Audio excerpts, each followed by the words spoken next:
भगवान राम ने माता सीता को त्याग कर गर्भावस्था में सही किया कि गलत किया? बहुत ध्यान से सुनना। जब माता सीता गर्भवती हुई तो भगवान राम ने माता सीता से पूछा कि सीता तुम्हें क्या चाहिए, तुम क्या चाहती हो हमसे? क्योंकि जब पत्नी गर्भवती होती है तो पति पूछता है हम बड़े खुश हैं, तुम मांग लो कुछ, क्या चाहती हो? माता सीता ने कहा हे प्रभु मैं कुछ नहीं चाहती, बस ये चाहती हूं कि मेरे बच्चों का जन्म संतों के आश्रमों में हो ताकि संतों वाले संस्कार मेरे बच्चों के अंदर आए। मैं इस राजमहल में अपने बच्चों को जन्म देना नहीं चाहती। माता सीता ने कहा था कि मेरे बच्चों को मैं संतों के आश्रमों में जन्म देना चाहती हूँ ताकि संतों वाले संस्कार मेरे बच्चों को मिले। ये बात वाल्मीकि रामायण में लिखी है। माता सीता ने कहा कि मुझे जंगल जाना है, संतों के बीच में बच्चों को, संतों की कुटिया में बच्चों को जन्म देना है। ये बात कहाँ लिखी है? वाल्मीकि रामायण में। तो माता सीता की इच्छा है कि मैं जंगल जाऊं। क्यों जाऊं? क्योंकि मैं गर्भवती हूं और बच्चों को जन्म दूंगी तो संस्कार मिलेंगे। पहली बात समझ में आई। अब दूसरी बात, उसी समय संयोग देखिए कि अयोध्या जी सरयू जी के पार से एक महिला अयोध्या में किसी के घर झाड़ू पोंछा करने आती थी और वो महिला जब आज जाने लगी अपने घर तो बारिश होने लगी। केवट से कहा भैया पार लगाओ। केवट ने कहा पानी में नाव चलेगी नहीं, आप रात यहीं रुक जाओ। तो बेचारी वो केवट की पत्नी के साथ, उसकी पत्नी के साथ वो रात भर रही, सोई। सवेरा हुआ वो अपने घर गई तो उसके पति ने कह दिया कि तुम रात को कहाँ थी? उसने कहा कि मैं फलाने की कुटिया पर रात को रुक गई क्योंकि पानी बरस रहा था, नाव चल नहीं सकती। उसने कह दिया कि मैं तुम्हें स्वीकार नहीं करूंगा क्योंकि मैं कोई राम थोड़ी हूं कि सीता 12 महीनों तक रावण के यहाँ थी और रावण के यहाँ से आई तो राम जी ने स्वीकार कर लिया। अब सारी नगरी में ये बात हवा की तरह फैल गई। राम जी पर ये आरोप लग गया कि आपने सीता को रखा। अच्छा ये बात कब की है? ये बात तब की है जब राम जी ने 11,000 वर्षों का राज्य पूरा कर लिया। लंका को, रावण को मार के राम जी अयोध्या के राजा बने। राम जी कितने साल तक अयोध्या के राजा रहे? रामायण के अनुसार 11 साल, 11,000 वर्ष और भागवत जी के अनुसार 13,000 वर्ष। तो राम जी 11,000 वर्षों के बाद सीता मां गर्भवती कब हुई थी? 11,000 वर्षों के बाद। और ये धोबी भाई ने जब माता सीता पर लांछन लगाया, कितने समय बाद लगाया? 11,000 वर्षों के बाद। अब बताओ राम जी को माता सीता से दिक्कत होती तो 11,000 वर्ष साथ में क्यों रहते? इसका मतलब राम जी को माता सीता से दिक्कत नहीं थी। अच्छा ये धोबी का भी दोष है क्या? इसका भी दोष नहीं है। इस धोबी की पिछले जन्म की कथा मिलती है पद्म पुराण में। ये जो धोबी ने माता सीता पर आरोप लगाया, दोष बेचारे का नहीं है, इसके पिछले जन्म की कथा है। वो जरा ध्यान से सुनिए तो क्लियर हो जाएगा। पद्म पुराण में एक कथा आती है माता सीता के इस प्रसंग को लेकर। एक बार माता सीता जनकपुर में थी, अपनी सहेलियों के साथ गई बगीचे में और खेलने के लिए गई। सारी सखियां थोड़ा आगे निकल गईं। एक पेड़ की छांव में माता सीता अकेली बैठी। उस समय माता सीता छोटी सी थी। जिस पेड़ के नीचे माता सीता बैठी थी उसी पेड़ पर एक तोता और एक तोती आई और दोनों उस पेड़ पर बैठकर राम कथा कहने लग गए। राम जी के उन सीता से विवाह होगा, ये जनकपुर है, यहीं सीता से विवाह होगा, धनुष तोड़ेंगे, ये सारी बातें तोती कहने लग गई। अब सीता माँ सुन रही थी। सीता माँ को कथा अच्छी लगी कि ये तो हमारी कथा कह रही है। तोती के पास सीता माता चुपके से गई और तोती को पकड़ लिया। माता सीता ने तोती को पकड़ लिया और सोने के पिंजरे में बंद किया। सोने के पिंजरे में बंद करके ले आई। सीता माँ तोती कहने लगी, बहन मुझे छोड़ दो, मैं गर्भवती हूं, मैं अपने बच्चों को जन्म दे दूं, मैं तुम्हें जो कहोगी कथा सुनाने रोज आया करूंगी, तुम्हारी खिड़की पर बैठकर सुनाया। सीता माँ बोली, नहीं तू मेरे पास रह, तुझे सोने का पिंजरा दूंगी, जो खाएगी दूंगी, पर मेरे को रोज कथा सुना। सीता माँ ने जिद कर ली और बेचारी वो तोती जिद करती रही, मुझे छोड़ दो बहन, छोड़ दो, छोड़ दो। माता सीता ना छोड़ी। वो तोता बेचारा अपनी पत्नी को दूर से देखता रहता। तोता, उसकी पत्नी ने पिंजरे में खाना पीना बंद कर दिया और बेचारी मर गई। जब तोती मरी तो तोती के तोते ने श्राप दिया। श्राप मीन्स बद्दुआएं। पहले जिसे श्राप कहते थे वो आज कहें हम के बद्दुआएं हैं। उस तोते ने श्राप दे दिया, सीता मेरी गर्भवती पत्नी को तूने मेरे से दूर कर दिया, जाओ मैं तुम्हें श्राप देता हूं कि जब तुम गर्भवती होगी तो तुम्हें उस गर्भावस्था में तुम्हारे पति अपने से दूर कर देंगे, क्योंकि तुमने मेरी पत्नी को मेरे से दूर किया। जाओ तुम्हारे पति भी तुम्हें अपने से दूर कर देंगे, वही और निमित्त मैं बनूंगा। वही तोता इस जन्म में अयोध्या में वो धोबी के रूप में प्रकट हुआ और उसके कहने से माता सीता को आज वनवास जाना पड़ा, क्योंकि माता सीता ने उस तोती को पिंजरे में बंद किया तो श्राप था, तो श्राप था माता सीता का, वो भोगना पड़ा। कर्मों के दंड तो माता सीता को भी भोगने पड़ेंगे, तो आप और हम कैसे बचेंगे? ये कर्म दंड है साहब। ये पद्म पुराण की कथा।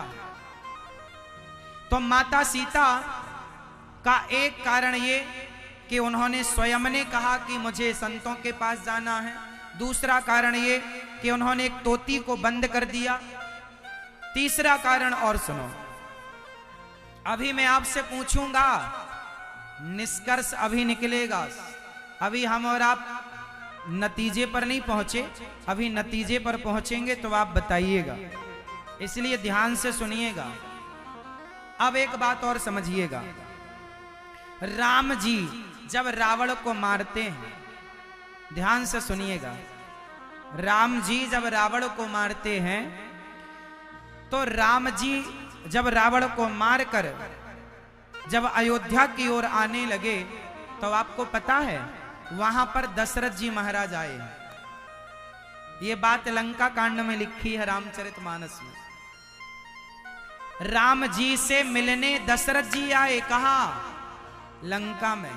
जब रावण मरा तो दशरथ जी आए, राम जी ने प्रणाम किया, पिताजी आप? हाँ बेटा, तूने आपने अपने पिता की आज्ञा का पालन करके पूरे त्रैलोक में ऐसे पुत्र को तूने स्थापित कर दिया है कि युगों युगों तक तेरे जैसे पुत्र की जमाना कामना करेगा। राम जी ने कहा, पिताजी आप आज्ञा करो तो आप चलो अयोध्या के राजा बन जाना, फिर सब जस की तस हो जाएगा, हम भगवान हैं, सब कर सकते हैं। दशरथ जी बोले, ना बेटा मुझे अब नहीं जाना, लेकिन सुनो अभी मेरी उम्र बची है। अच्छा, दशरथ जी अपनी मौत से नहीं मरे थे, दशरथ जी राम जी के वियोग में मरे थे। तो दशरथ जी की अभी 2000 साल वर्ष उम्र बाकी थी, 2000 वर्ष उम्र बाकी थी अभी। तो दशरथ जी ने कहा, राम जाओ, जो उम्र मेरी बची है 2000 वर्ष, जाओ वो उम्र मैं तुम्हें देता हूं। तब से ये परंपरा चालू हो गई। लोग कहते हैं ना, कोई ज्यादा खुश हो जाए तो कहता है मेरी उम्र तुम्हें लग जाए। सबसे पहले उम्र दशरथ जी ने दी थी अपने राम को। सबसे पहले उम्र किसने दी?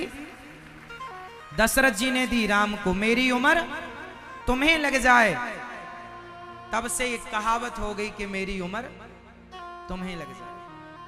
तो दशरथ जी ने कितनी उम्र दी?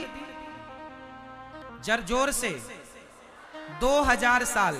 अब बताओ, जब राम जी ने माता सीता को वनवास भेजा, उस समय राम जी की उम्र पूरी हो गई, 11,000 साल पूरे हो गए। अब जो 2000 साल की उम्र है, वो पिता की उम्र भोग रहे हैं राम जी। किसकी उम्र? जोर से, किसकी उम्र? अब आप बताओ कि पिता की उम्र से यदि वो माता सीता को टच करते, पत्नी के रूप में स्वीकार करते, तो मर्यादा बिगड़ती कि नहीं? और राम मर्यादा पुरुषोत्तम हैं। पिता की उम्र लेकर वो अपनी पत्नी, पिता की उम्र से अपनी पत्नी, तो ससुर बहू का रिश्ता हो गया, हाँ या ना? और यदि स्पर्श करते तो मर्यादा। इसलिए राम जी ने माता सीता को उनके कहने पर के मुझे गर्भावस्था में संतों के यहाँ रहना है, उनके कहने से राम जी ने लक्ष्मण जी के हाथ से जाकर संतों की कुटिया में छुड़वा दिया। समझ में आई बात? ये पूरी सारे कारण हैं। अब बताओ, इसमें कौन जिम्मेदार है? राम जी जिम्मेदार हैं। राम जी एक राजा है, और राजा के सामने यदि प्रजा कह रही है कि आपकी पत्नी को हम रानी के रूप में स्वीकार नहीं करेंगे, तो राजा का धर्म है प्रजा की बात मानना। यदि नहीं मानते राम जी, तो लोग कहते लो पत्नी के लिए प्रजा की बात नहीं मानते, तो राम जी पर परिवार के पक्षपात का आरोप लग जाता। आप यदि राजा होते, राम जी की जगह होते, तो आपका निर्णय क्या होता? कभी राम जी की जगह अपने आप को बिठाकर उस स्थिति, उस सिचुएशन पर जाकर देखिएगा, गहराई से विचार करिएगा। राम जैसा आदर्श, राम जैसा चरित्र इस धरती में केवल राम का ही रहा, उनके बाद किसी का नहीं रहा। ऐसे प्रभु राम को हम बारंबार प्रणाम करें और उनकी चरण धूलि अपने माथे से लगाएं। धन्य है मेरे रघुनंदन, जो निर्गुण निराकार ब्रह्म परमात्मा आज सगुण साकार राम बनकर प्रकट हुए। ऐसे राम। अच्छा, राम और सीता गिरा अर्थ जल बीच सम कहियत भिन्न न भिन्न, ये भिन्न है ही नहीं। अच्छा, एक बात और बताओ, रावण ने जिन माता सीता को चुराया, वो माता सीता असली थी कि नकली थी? बताओ। रावण ने जिन माता सीता को चुराया, वो असली थी कि नकली? जोर से। तो फिर असली कहां थी उस समय? उस समय असली कहां थी? अग्नि में वास कर रही थी। और जो नकली सीता थी वो कौन थी? उस समय सीता का अभिनय किसने किया था? रावण ने। जिनको चुराया था वो कौन सी सीता थी? जब असली सीता आपके कहने के अनुसार अग्नि में थी, तो किसी को तो चुराया ही था। तो वो कौन थी? वो कौन थी? उनकी कथा सुन लो। वो सीता थी वेदवती। एक वेदवती नाम की जो ब्रह्मा जी की कन्या थी, नाम था वेदवती। वो सरोवर में तपस्या कर रही थी। हजारों साल हो गए तपस्या करते करते। तपस्या का उद्देश्य था कि भगवान को पति के रूप में चाहती थी। किस रूप में चाहती थी? जोर से। पति के रूप में, भगवान को अपना पति के रूप में चाहती थी। एक दिन रावण चला गया वहां पर जहां माता वेदवती तपस्या कर रही थी। तो रावण ने वेदवती को देखा तो बड़ी सुंदर थी। रावण लट्टू हो गया और रावण ने बाल पकड़ लिए, माता वेदवती के केस पकड़ लिए। और जब केस पकड़ा तो माता को क्रोध आया। माता ने क्रोध में कह दिया, रावण, आज के बाद तूने यदि किसी स्त्री को उसकी मर्जी के बिना यदि तूने उसका स्पर्श किया तो तेरा सर्वनाश हो जाएगा। मैं कहती हूं, और तूने मेरे केस पकड़े हैं, तूने मेरी तपस्या बिगाड़ी है, जा, तेरे सर्वनाश का कारण मैं बनूंगी। ये श्राप मिला था, रावण चरणों में गिर पड़ा, मां पहचान ना पाया, क्षमा क्षमा क्षमा। तब रावण से मां ने कहा था कि तूने जिसे चुराया, तूने जिसे हरा, उसकी मर्जी के खिलाफ यदि उसने एक बार तेरे पर कृपा दृष्टि डाल दी तो तू अमर हो जाएगा। इसलिए रावण को जब सीता मां को रावण ने चुराया तो रावण क्या कहता था, एक बार बिलो के मम ओरा, एक बार मेरी तरफ देख लो। क्यों? क्योंकि एक बार कृपा दृष्टि से जानकी जी देख लेती तो ये अमर हो जाता। इसलिए माता सीता ने रावण को एक बार देखा भी नहीं, कहता था एक बार बिलो के मम ओरा, एक बार तो देख लो। अब यहां तक समझ लो, आगे चलो। वही वेदवती जब राम जी की आगे की लीला हुई तो राम जी ने माता सीता को अग्नि में वास कराया। ये बात रामचरितमानस में लिखी है। अग्नि में वास कराया और वेदवती सीता को, वेदवती माता को सीता बनाकर राम जी ने बिठाया। तो वो सीता नकली थी, वेदवती क्या बनी? सीता। इसलिए नकली सीता नकली मृग में मोहित हो गई। ये सोने का मृग, पहली बार सोना इतना देखा तो मोहित हो गई। ये सोने का मृग चाहिए, रावण चुरा कर ले गया। रावण जिन्हें चुराया वो वेदवती थी। चलो यहां तक हुआ, अब आगे चले। जब रावण मरा और लोग कहते हैं कि राम जी ने सीता मां की अग्नि परीक्षा ली, वो अग्नि परीक्षा नहीं थी, असली सीता जी की वापसी थी। अग्नि में थी तो असली की वापसी थी। और माता सीता असली आ गई और वेदवती ने हाथ जोड़कर कहा। अब वेदवती का क्या हुआ वो भी सुनिएगा। माता वेदवती ने हाथ जोड़कर कहा, प्रभु मैं आपकी पत्नी का, मैंने अभिनय तो किया पर मैं आपकी पत्नी हो ना पाई। आप मुझे बताओ पत्नी के रूप में कब स्वीकार करोगे? माता वेदवती ने कहा कि प्रभु आप मुझे अपनी पत्नी के रूप में कब स्वीकार करोगे? राम जी ने कहा मैं कलयुग में प्रकट होऊंगा और कलयुग में तुम्हारे साथ विवाह करूंगा। अब बताओ राम जी कलयुग में कहां प्रकट भये और वो वेदवती कलयुग में प्रकट भई और भगवान का विवाह हुआ। बताओ ये बात जानते हैं आप लोग? सुनो, कलयुग में आप में से कितने लोग तिरुपति बालाजी का नाम सुने हैं? वेंकटेश भगवान तिरुपति बालाजी। तिरुपति बालाजी वो जो दक्षिण भारत में बालाजी भगवान जिनके भुजाओं में शंख और चक्र हैं, तिरुपति बालाजी सुना है आपने? तिरुपति बालाजी, एक बालाजी तो हनुमान जी होते हैं, बालाजी मतलब हनुमान जी भी होते हैं। तिरुपति बालाजी अलग है, तिरुमला पर्वत में विराजे हैं। किस पर्वत पर हैं? तिरुमला पर्वत पर तिरुपति बालाजी हैं। तिरुपति बालाजी का जन्म कलयुग में हुआ। ये उस जमाने की घटना है जब भृगु जी ने भगवान के चरणों, भगवान की छाती पर पाद प्रहार किया। मैया सुन रही हो मेरी मां या सो रही हो? सुन रही हो या सो रही हो मेरी मां? अच्छा ध्यान से सुनना। फिर जब एक बार भगवान की छाती पर लात किसने मारा था? मैया बताएंगे। भगवान की छाती पर लात किसने मारा था? आप बताओ। नहीं, इसलिए कहते पंचायत ना किया करो। आप बताओ बेटा, आप बताओ किसने मारा था? किसने मारा? भृगु जी ने। का भृगु को घट गयो जो भृगु मारी, का हरि को घट गयो जो भृगु मारी लात। आपने गोपाल जी को देखा होगा, उनके हृदय में आज भी पांव का निशान होता है। वो लात किसका है? अच्छा, रावण ने भी लात मारा विभीषण को और भृगु जी ने लात मारा भगवान को। भगवान कहते हैं मुझे लात मारोगे मैं माफ कर दूंगा, पर मेरे भक्त को लात मारोगे सर्वनाश कर दूंगा।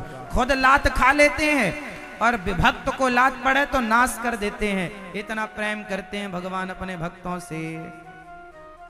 भैया हो गई सेल्फी? ओ सेल्फी वाले लाला, सुन लो लाला, सुनो। जब भगवान को लात मारा भृगु जी ने, तो भृगु जी महाराज के लात से ना माता लक्ष्मी नाराज हो गई। आप लातें खा लेते हो, हम आपके छाती पर विराजती हैं हृदय में, ये लात हमें मारा है। नाराज होके लक्ष्मी जी चली गई। तब लक्ष्मी जी को मनाने के लिए भगवान ने अवतार लिया श्रीनिवास। क्या अवतार लिया? श्रीनिवास के नाम से आए, और श्रीनिवास के नाम से वो दक्षिण भारत में तिरुमला पर्वत में जहां माता लक्ष्मी जी विराजी, वहीं